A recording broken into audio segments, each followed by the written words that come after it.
Hello friends, பானின்ஸ் to serial இனி வரப்போகிற எபிசோட்ஸ்க்கான review தான் பார்க்க போகிறோம். அடுத்தடுத்த சுவாரஸ்யங்களை தெரிஞ்சுக்கிறதுக்கு இந்த வீடியோவை ஸ்கிப் பண்ணாமல் கடைசி வரைக்கும் பாருங்கள்.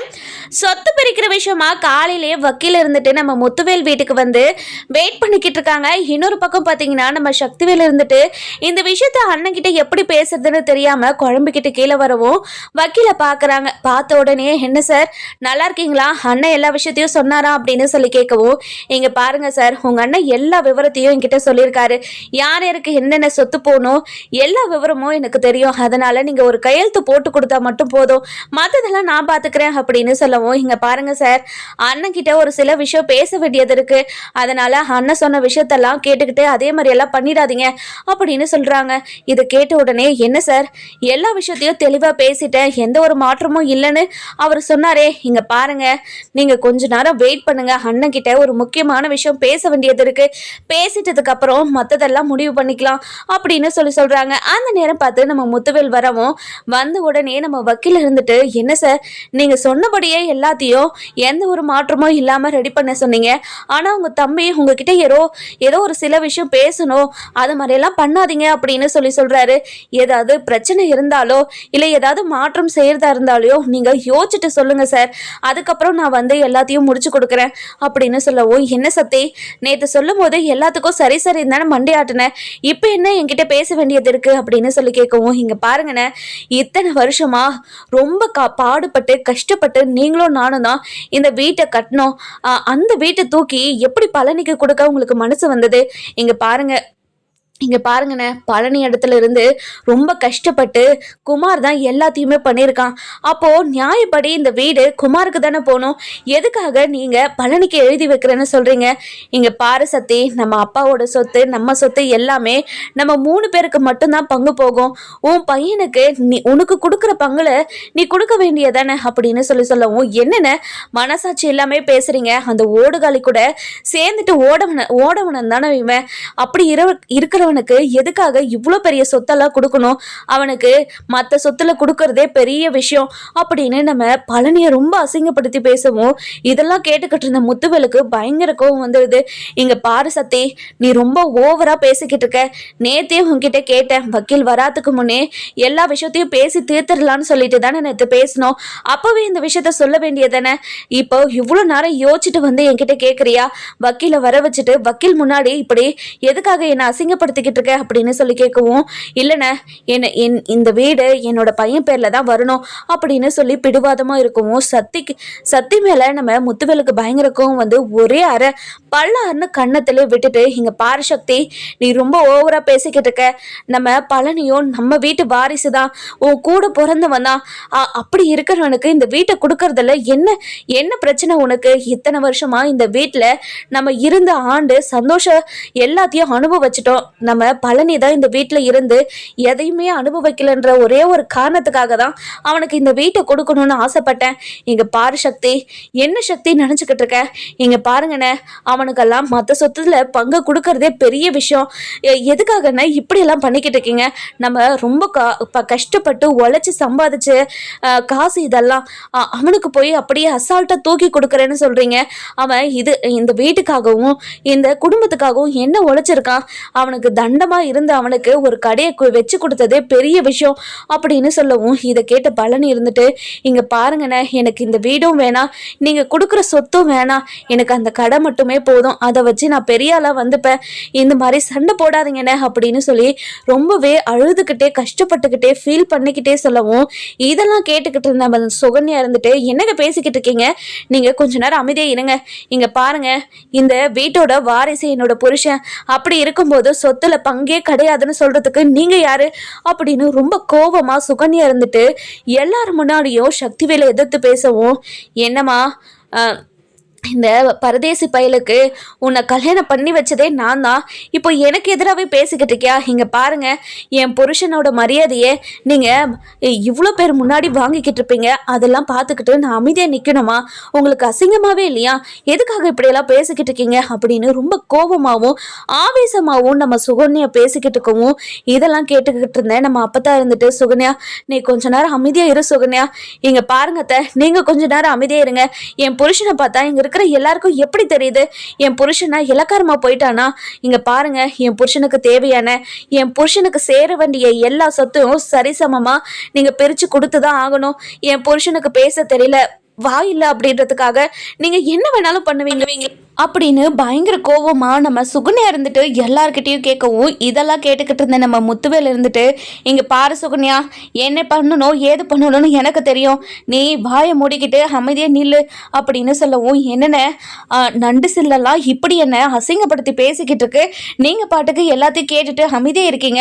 இங்க பாருங்கண்ணே, இந்த வீடு என் பையன் பேருக்கு தான் வரணும், அதை நீங்க என் பையன் பேருக்கு தான் எழுதணும் அப்படின்னு சொல்லவும், இதை கேட்டு நம்ம அப்பதான் இருந்துட்டு, முத்து என்னையா முத்து அப்படின்னு சொல்லி அழுதுகிட்டே கேட்கவும், இங்க பாருங்க அத்தா, நீங்க கொஞ்ச நேரம் அமைதியா இருங்க, நீங்க அழுகாதீங்க அப்படின்னு சொல்லவும், இல்லப்பா நல்லா இருக்க குடும்பத்தை இனிமே நம்மளே பிரிச்சு விட்ட மாதிரி ஆயிடும், இந்த சொத்து எல்லாமே அப்படியே இருக்கட்டும், விடு நம்ம அப்புறமா பார்த்துக்கலாம் அப்படின்னு சொல்லவும், இங்க பாருங்க அத்தா, இந்த விஷயத்த நம்ம இப்படியே விடக்கூடாது, இவ்வளவு பெரிய பிரச்சனை ஆனதுக்கு அப்புறம் இது எல்லாத்தையும் நம்ம சரி பண்ணியே தான் ஆகணும்.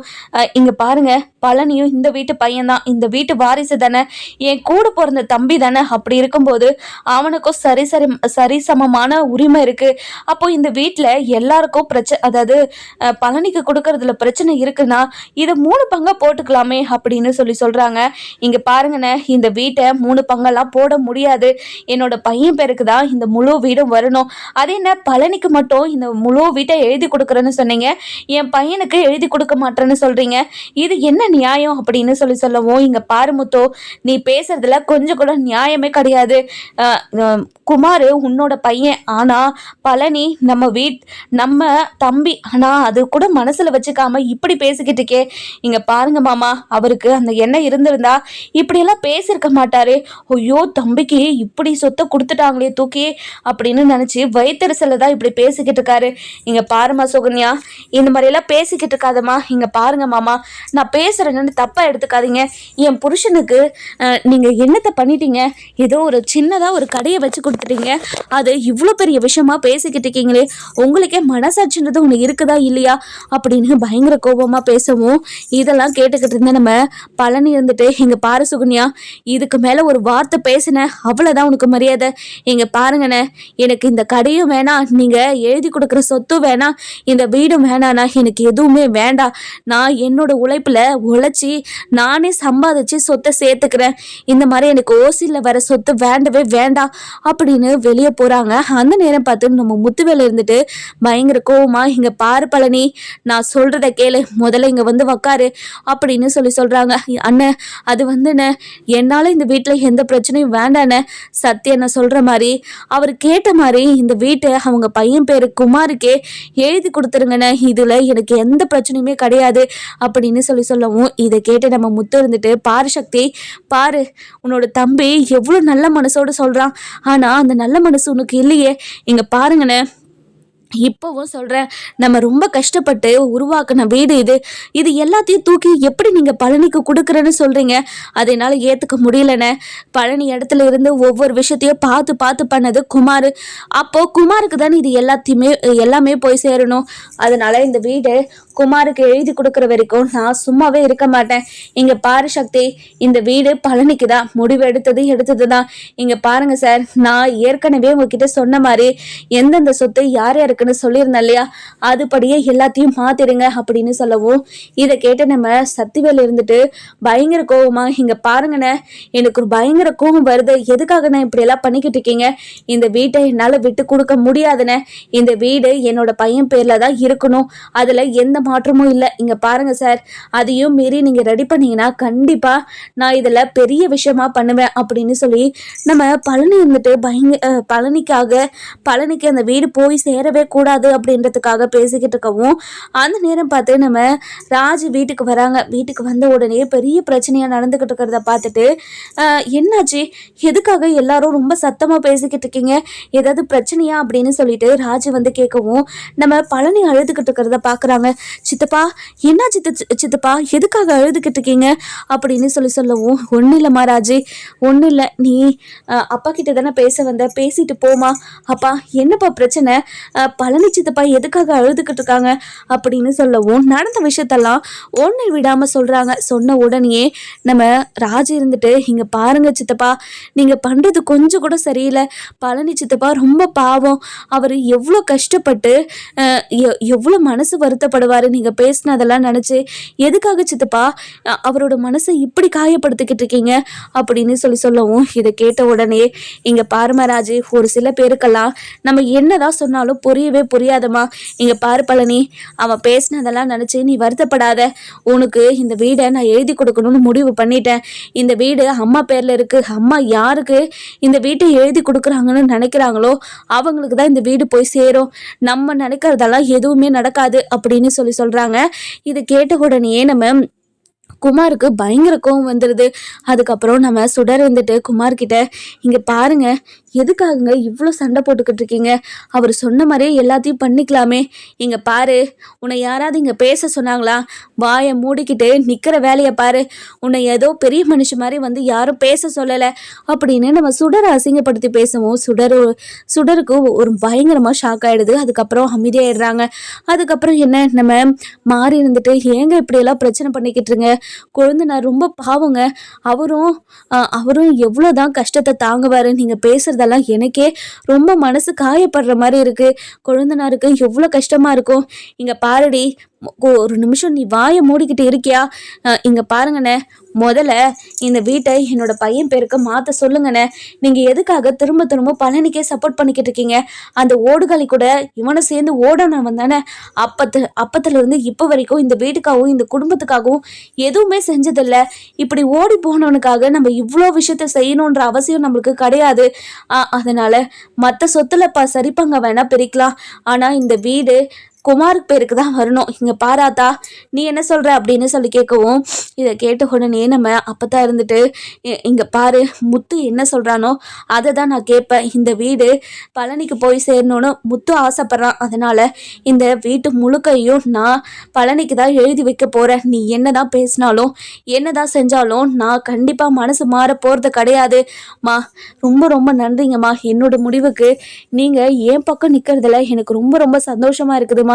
இங்க பாரு முத்து, நீ எந்த விஷயத்த பண்ணாலையும் கண்டிப்பா அதுல ஒரு நியாயம் இருக்கும் அப்படின்னு எனக்கு நல்லாவே தெரியும். அதனாலதான் இது எல்லாத்தையுமே நான் பண்ணேன் அப்படின்னு நம்ம அப்பதான் சொல்லவும், என்னை பார்த்தா உங்களுக்கெல்லாம் எப்படி தெரியுது? என்னை பார்த்தா வில்லன் மாதிரி தெரியுதா? நான் கஷ்டப்பட்டதையும் என் பையன் கஷ்டப்பட்டதையும் தானே கேட்டேன். எத்தனை நாளாக என் பையன் கஷ்டப்பட்டதுக்கு என்ன பிரயோஜனம் இருக்குது? இந்த குடும்பத்துக்காகவும் என் அண்ணனுக்காகவும் எவ்வளோ உழைச்சிருக்கான். அவனுக்கு என்னத்தை கொடுக்க போகிறீங்க நீங்கள்? இங்கே பாருடா, கூறுக்கட்டுத்தனமாக பேசிக்கிட்டு இருக்காதுடா. உன்னோட சொத்தை தான் அவனுக்கு தானே கொடுக்க போகிற. அப்புறம் என்னடா, உனக்கு ஒரு தனியாக சொத்து, உன் பையனுக்கு தனியாக சொத்து, உன் பொண்டாட்டிக்கு தனியாக சொத்துன்னு பிரித்து கொடுப்பாங்களா? என்னடா மனசாட்சியே இல்லாமல் பேசிக்கிட்டு இருக்க அப்படின்னு சொல்லவும், இங்கே பாரத்தா, எனக்கு அதெல்லாம் தெரியாது. இந்த வீடு என் பையன் பேருக்கு தான் வரணும் அப்படின்னு சொல்லவும், இதை கேட்ட உடனே பயங்கர கோவமாக சுகன்யா இருந்துட்டு, இங்கே பாருங்கத்த, என்னத்தை திரும்ப திரும்ப உங்கள் சின்ன பையன் இப்படியே பேசிக்கிட்டு இருக்காரு. இங்கே பாருங்க மாமா, உங்கள் மனசில் என்னதான் நினச்சிக்கிட்டு இருக்கீங்க? என்னோட புருஷன் இந்த வீட்டை விட்டு ஓடி போன வருது, அதனால தானே இப்படியெல்லாம் பேசிக்கிட்டு இருக்கீங்க. இங்கே பாருங்க, இந்த வீடு அத்தை பேரில் இருக்குது, அதே மாதிரி சொத்து எல்லாமே மாமா பேரில் இருக்குது. அப்படி இருக்கும்போது இதெல்லாம் பரம்பரை சொத்து எல்லாமே பசங்களுக்கு உரிமை இருக்குதுன்னு சொல்லியிருக்காங்க சட்டத்திலே. அதனால எல்லா சொத்துக்கும் சரி சமமான பங்கு என்னோட வீட்டுக்காருக்கும் இருக்குது. அதனால இந்த மாதிரியெல்லாம் நீங்கள் பேசாதீங்க அப்படின்னு சொல்லிட்டு ரொம்பவே கோபமாக பேசிக்கிட்டு இருக்கவும், நம்ம குமார் இருந்துட்டு, என்ன சித்தி, என் அப்பா சொல்லி ஒண்டிக்கிட்டு வந்து இந்த சித்தப்பாவை நீங்கள் கல்யாணம் பண்ணிக்கிட்டீங்க, அது கூட ஞாபகம் இல்லாமல் இப்படி மனசாட்சி இல்லாமல் பேசிக்கிட்டு இருக்கீங்க. எதுக்காக இப்படிலாம் பேசிக்கிட்டு இருக்கீங்க? இங்கே பாரு குமார், நீ அமைதியே இரு. என்னோட புருஷனோட சொத்தை தான் நாங்கள் திருப்பி கேட்குறோங்களே தவிர வேற யாரும் சொத்து கேட்கலையே. அத்தையோட பேரில் இருக்கிறத 3 பேருக்கும் சரிசமமாக பிரித்து கொடுக்கட்டுமே. அதே மாதிரி மற்ற சொத்தையும் 3 பங்காக பிரித்து கொடுக்கட்டும். நீங்கள் சம்பாதிச்ச ₹1 கூட எங்களுக்கு வேண்டவே வேண்டாம். நீங்கள் இந்த வீட்டுக்கு என்னென்னலாம் செஞ்சீங்களோ அது எல்லாத்தையும் நீங்களே தூக்கிட்டு போங்க. இந்த இடத்த மட்டும் எங்களுக்கு அத்தை பிரித்து கொடுக்கட்டும். என்ன சொல்கிறீங்க அப்படின்னு சொல்லிட்டு நம்ம பழனியோட ஒய்ஃப் சுகன்யா இருந்துட்டு எல்லாருக்கிட்டையும் சொல்லவும், இதை கேட்ட உடனே நம்ம அப்பத்தான் இருந்துட்டு, ஏய் என்னடி பேசிக்கிட்டு இருக்க, இங்க பாருடி, ஆம்பளைங்களை பேசிக்கிட்டு இருக்கும் போது நீ எதுக்காகடி வாயை குறுக்குல விட்டுக்கிட்டு இருக்க, நீ கொஞ்ச நேரம் அமைதியா இருடி அப்படின்னு சொல்றாங்க. நம்ம ராஜி இருந்துட்டு நடந்த விஷயத்தை எல்லாத்தையும் போய் நம்ம கோமதி கிட்டேயும் பாண்டியன் கிட்டேயும் சொல்கிறாங்க. சொன்ன உடனே பயங்கரமாக ஷாக் ஆயிடுறாங்க. இந்த முத்துவேலுக்கு ஏண்டி உன் சின்னனுக்கு என்ன புத்தி இது கெட்டு போச்சா என்ன, எதுக்காக இப்படி பழனி மேலே இவ்வளோ கோபமாக இருக்கணும், பழனி ரொம்ப பாவம் இல்லை, எதுக்காக பழனியோட மனசை இவ்வளோ கஷ்டப்படுத்திக்கிட்டு இருக்கணும் அப்படின்னு சொல்லிட்டு நம்ம அதாவது யாரை பாண்டியன் இருந்துட்டு கோமதி கிட்ட கேட்கவும், கோமதி இருந்துட்டு ஏங்க நான் என்னங்க பண்ணுவேன், அவர் இப்படி கூறுக்கடத்தனமாக பண்ணிக்கிட்டு இருக்காரு, இப்படியெல்லாம் பண்ணுவாருன்னு யாரு கண்டா, எப்படியோ நம்ம பொண்ணு அவங்க பையனுக்கு கல்யாணம் பண்ணாமல் போயிடுச்சு, இல்லைன்னா நம்ம பொண்ணை எவ்வளோ கஷ்டப்படுத்திக்கிட்டு இருந்தா போனோம். மா என்னோட பேரை எதுக்காகம்மா இப்போ எழுத்துக்கிட்டு இருக்க, இங்கே பாருமா, அவனோட பேரை கேட்டால் கூட எனக்கு அருவருப்பாக இருக்குது, ஏண்டா அவனை லவ் பண்ணோம், ஏண்டா அவனை பார்த்தோன்ற அளவுக்கு எனக்கு மனசுக்குள்ளே காயம் இருக்குது, திரும்ப அவனையும் என்னையும் சேர்த்து வச்சு பேசாதம்மா ப்ளீஸ்மா, உன்னை கெஞ்சி கேட்டுக்கிறேன், இங்கே பாருடி ஏதோ தெரியாமல் பேசிட்டேன் அப்படின்னு சொல்கிறாங்க. அந்த நேரம் பார்த்து நம்ம சரவணன் வராது. வந்த உடனே அப்பா நீங்கள் கார்த்திகேயனை பற்றி விசாரிக்க சொன்னீங்கல்ல, கார்த்திகேயன் குடும்பத்தில் இருக்கிறவங்களும் சரி கார்த்திகேயனும் சரி ரொம்ப ரொம்ப நல்லவங்கப்பா, அவங்க குடும்பமே ரொம்ப நல்ல குடும்பம்ப்பா, நல்லா விசாரிச்சிட்டப்பா அப்படின்னு சொல்கிறாங்க. இதை கேட்டு நம்ம அரசு இருந்துட்டு ரொம்பவே சந்தோஷப்படுறாங்க. அந்த நேரம் பார்த்து நம்ம பழனி பாண்டியன் வீட்டுக்கு வராங்க. வந்த உடனே நம்ம கோமதி இருந்துட்டு பழனியை பார்த்துட்டு ரொம்பவே ஃபீலிங், அதாவது ரொம்பவே எமோஷ்னலாக, பழனி இங்கே பாருடா, ராஜு எல்லா விஷயத்தையும் சொன்னா, நீ உன்னை ரொம்ப கஷ்டப்படுத்துற மாதிரி பேசிட்டாரா அவரு, இங்க பாருடா, அவர் எப்பவுமே இதே மாதிரி தான் பேசுவாரு, அவர் பேசுறதெல்லாம் மனசுல வச்சுக்கிட்டு நீ கஷ்டப்படாதடா, இங்க பாருங்கக்கா, நான் அவங்க சொத்து ஒரு ரூபாய் கூட நான் கேட்கவே இல்லைக்கா, ஆனா அண்ணன் தான் எனக்கு எல்லாமே பண்றேன்னு சொல்லுச்சு, ஆனா எதுக்காக என்னை இவ்வளோ அசிங்கப்படுத்தி பேசணும், எனக்கு ரொம்ப ரொம்ப கஷ்டமா இருக்குதுக்கா அப்படின்னு பயங்கரமா நம்ம கோமதியை கட்டி பிடிச்சிக்கிட்டு அளவும். அந்த நேரம் பார்த்து சுகன்யா வராங்க. வந்த உடனே நம்ம சுகன்யா இருந்துட்டு இங்க பாருங்க, எதுக்காக இங்க வந்தீங்க, முதல்ல அங்க போய் வாயை திறந்து பேசுங்க, உங்களோட மரியாதையை நீங்க தான் காப்பாற்றணும், நீங்க வாயை மூடிக்கிட்டு இருக்கிறதுனால தானே உங்க சின்ன உங்களை இவ்வளோ அசிங்கப்படுத்தி பேசிக்கிட்டு இருக்காங்களே, என்னாலேயே இந்த வார்த்தையெல்லாம் தாங்கிக்க முடியல, நீங்க எப்படிங்க தாங்கிக்கிட்டு இங்க வந்து நின்றுட்டு இருக்கீங்க, இங்க பாருங்க, நீங்க என்ன பண்ணுவீங்களோ ஏது பண்ணுவீங்களோ எனக்கு தெரியாது, முதல்ல வாங்க அப்படின்னு கையை பிடிச்சி இழுத்துக்கிட்டு போய் நம்ம முத்துவேல் முன்னாடியும் சக்திவேல் முன்னாடியும் நிற்க வைக்கிறாங்க. இங்கே பாருங்க, என்னோட புருஷனை யாராவது ஏளனமாக நினச்சிங்க, அவ்வளோதான், என் புருஷனுக்காக நான் இருக்கேன், நான் கேள்வி கேட்பேன், யாரும் என் புருஷனை அசிங்கப்படுத்தவோ அவமானப்படுத்தவோ முடியாது அப்படின்னு அப்படியே சண்டைக்கு நிற்கிறாங்க. இதெல்லாம் கேட்டு நம்ம சத்தி இருந்துட்டு இங்கே பாருங்கண்ணே, என்னென்ன நடந்துக்கிட்டு இருக்கீங்க, இங்கே பாருங்கண்ணே, உங்களுக்கு இந்த வீட்டை பழனிக்கு தான் கொடுக்கணும்னு விருப்பம் இருந்தா நாங்கள் எல்லாரும் இந்த வீட்டை விட்டு போயிடுறோன்னே, நாங்கள் எதுக்காக இந்த வீட்டில் இருக்கணும், அவனுக்கு கொடுக்குற வீட்டில் அவன்கிட்ட ஒண்டிக்கிட்டு இந்த வீட்டில் இருக்கணுன்ற அவசியம் எனக்கு இல்லவே இல்லை அப்படின்னு சொல்லிடுறாங்க. இது கேட்ட உடனே முத்துவேலு அப்பத்தா அப்படின்னு எல்லாருமே பயங்கர ஷாக் ஆயிடுறாங்க. இன்னொரு பக்கம் பார்த்தீங்கன்னா நம்ம அது யாரு நம்ம மீனாவோட அப்பா இருந்துட்டு மீனா வீட்டுக்கு வராங்க. வந்த உடனே உள்ள தயங்கிக்கிட்டே உள்ள போலாமா வேணாவான்னு அப்படியே யோசிச்சுக்கிட்டே நின்றுக்கிட்டு இருக்காங்க. அந்த நேரம் பார்த்து நம்ம மீனா வெளியே வராங்க. வந்த உடனே நம்ம தன்னோட அப்பாவை பார்த்துட்டு பயங்கர கோவமா, எதுக்காக இங்க வந்தீங்க அப்படின்னு கேட்கவும், என்ன மீனா எதுக்காக வந்தேன்னு கேட்குற, இங்க பாரு மீனா, மாப்பிள்ளைக்கு வேலை சஸ்பெண்ட் பண்ணிட்டாங்களாமே, அந்த விஷயத்த கேள்விப்பட்டு தான் மாப்பிள்ளை கிட்ட பேசலான்னு வந்திருக்கேன். இங்க பாருங்க, இது எல்லாத்துக்கும் காரணம் நீங்க தான், எல்லாத்துக்கும் காரணமா இருந்துட்டு இப்படி ஒண்ணுமே தெரியாத மாதிரி வந்து நல்லா விசாரிக்கிறதுக்கு வந்திருக்கீங்க, உங்களுக்கு வெக்கமா இல்லை, முதல்ல இங்க இருந்து கிளம்பிடுங்க, உங்களை பார்த்தாவே எனக்கு அருவருப்பா இருக்கு, கோவத்துல ஏதாவது பேசிட போறேன்,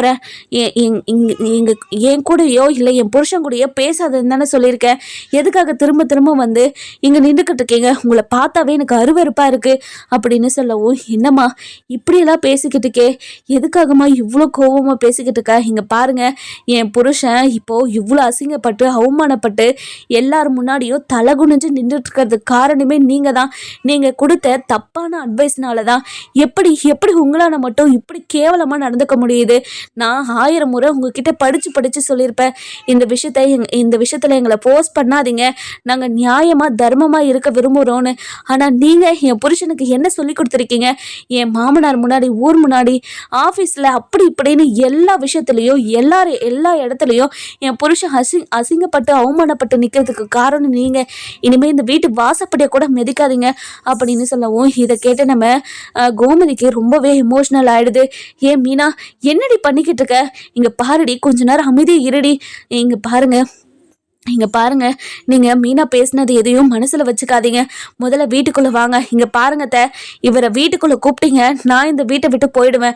அதுக்கப்புறம் இந்த வீட்டு வாசப்படியை கூட நான் மிதிக்க மாட்டேன் அப்படின்னு சொல்லவும், என்ன மீனா நீ இந்த அளவுக்கு மாறுவேன்னு சத்தியமாக நான் எதிர்பார்க்கவே இல்லை. என்ன மீனா அப்பா மேலே அப்படி ஒரு கோவம்? இங்கே பாரு மீனா, ஏதோ மாப்பிள்ளை சீக்கிரமாக வாழ்க்கையில் முன்னேறட்டுமேனு தான் இப்படி ஒரு விஷயத்த நான் சொன்னேன். ஆனால் இந்த விஷயத்தால் இப்படியெல்லாம் நடக்கணும்னு சத்தியமாக எதிர்பார்க்கவே இல்லை. மாப்பிள்ளையோட வேலையை காப்பாற்றி கொடுக்க வேண்டியது என்னோட பொறுப்பு. அதனால நீ பயப்படாதம்மா அப்படின்னு சொல்லவும், இங்கே பாருங்க, என் புருஷன் வேலையில் நீங்கள் எதுவும் பண்ணணும்னு அவசியமே கிடையாது. என் புருஷனுக்கு வேலை கிடைக்கலனா கூட பரவாயில்ல. என் புருஷன் என்னை பிச்சை எடுத்து கூட சம்பாதிச்சு என்னை காப்பாற்றட்டும். நீங்கள் உங்கள் தயவால் என்னோட புருஷன் வேலைக்கு போகணுன்ற அவசியம் கிடையவே கிடையாது அப்படின்னு சொல்லிட்டு உள்ளே போயிடுறாங்க. அதுக்கப்புறம் நம்ம மீனாவோட அப்பா ரொம்பவே மனசு வருத்தப்பட்டு வீட்டை விட்டு போயிடுறாங்க. இன்னொரு பக்கம் பார்த்தீங்கன்னா நம்ம முத்துவேல இருந்துட்டு ரொம்பவே குழப்பமாகவும் என்ன பண்ணுறது ஏது பண்ணுறதுன்னு தெரியாமல் அப்படியே சோகமால உட்காந்துக்கிட்டு இருக்கவும், நம்ம வடிவு இருந்துட்டு என்னங்க முடிவு எடுத்திருக்கீங்க அப்படின்னு சொல்லி கேட்கவும், இங்கே பாரு வடிவு, இந்த விஷயத்தில் எனக்கு என்ன முடிவு எடுக்கிறதுனே தெரியல. முத்துவேலு எதுக்காக சக்திவேலு எதுக்காக இப்படி புத்தி கட்டுத்தனமாக பண்ணிக்கிட்டு இருக்கான்னு எனக்கு சத்தியமாக புரியவே மாட்டேங்குது.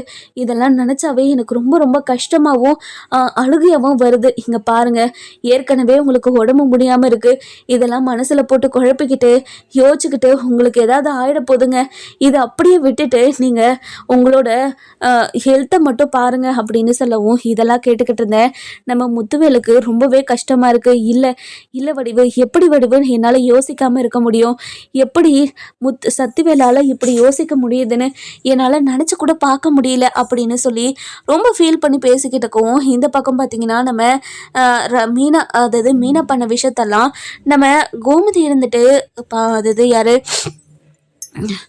நம்ம செந்தில் கிட்ட சொல்கிறாங்க. சொன்ன உடனே செந்தில் இருந்துட்டு மீனா கிட்ட போயிட்டு, என்ன மீனா உன் அப்பா கிட்ட இப்படியெல்லாம் பேசினியாமே, ஏன் மீனா இப்படி பேசின? என்னதான் இருந்தாலும் அவர் உன்னோட அப்பாவாச்சே. இங்கே பாருங்க, அப்பாவாக இருந்தாலையும் அம்மாவாக இருந்தாலையும் புருஷனாக இருந்தாலையும் பொண்டாட்டியாக இருந்தாலையும் தப்பு தாங்க.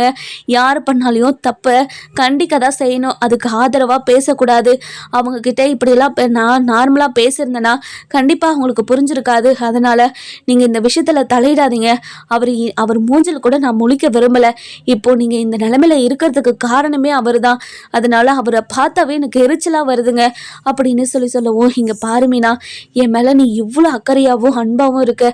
நான் உன்னோட பேச்சை கேட்டுக்கணும். உன் பேச்சை கேட்காம உன்னை இப்படி காயப்படுத்திருக்க கூடாது.